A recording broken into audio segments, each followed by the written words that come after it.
नमस्कार सांग मैंने स्वागत करुच्ची मोर टीच ओडिया चैनल को। आज मु आपन को कहबी जे आपण केमिति आपण बैंक अकाउंट रे केते टंका अछि आपण मोबाइल द्वारा केमिति जानबे। मु प्रथमे स्टेप करी करी आपण को देखाई दउची तापर आपण जानिबे। आपण प्रथमे प्ले स्टोर को जिबे, गोटे ऐप को डाउनलोड करिवे। ऑल बैंक बैलेंस इंक्वायरी आपण सर्च करिला परे बैंक बैलेंस इंक्वायरी एठी चली आसीबो।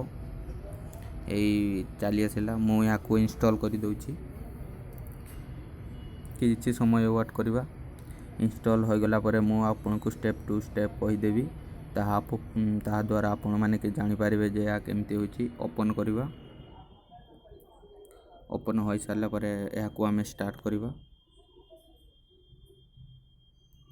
स्टार्ट होई सारला परे आपण जो बैंक रे खाता खोल देबे से बैंक रो एटीटी मार देबे।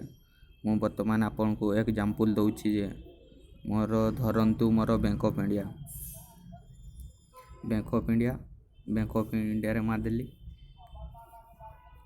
एठी आपन को लिखाई जे बैंक बैलेंस चेक आपण सेठी क्लिक करिवे। मु क्लिक कर दउची। आपन को ए ऊपर जो नंबर टा अछि सेठी कॉल करले आपण को मोबाइल को मेसेज चली आसबो जे आपण को केते टंका अछि। मु आपण को ट्राई करी थरे देखाई दउची। आपण सेठी क्लिक करिवे। ता कॉल को पाळिबो।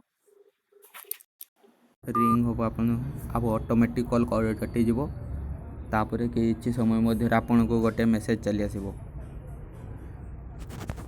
ध्यान दियंतु जे आपण मोबाइल नंबर टा सही जो नंबर कॉल करिवे ता बैंक रे रजिस्टर होइतबा दरकार। न हेले ये काम दबनी। मु तो एटा रजिस्टर करि नथिली से एति पई एटा मु करि परिबिनी। मु ए ऐप को नीचे डिस्क्रिप्शन रे लिंक देई दउची। आपण को सेटू डायरेक्ट डाउनलोड करि परिबे। मोर वीडियो टी को देखितबारु बहुत बहुत धन्यवाद। Thank you.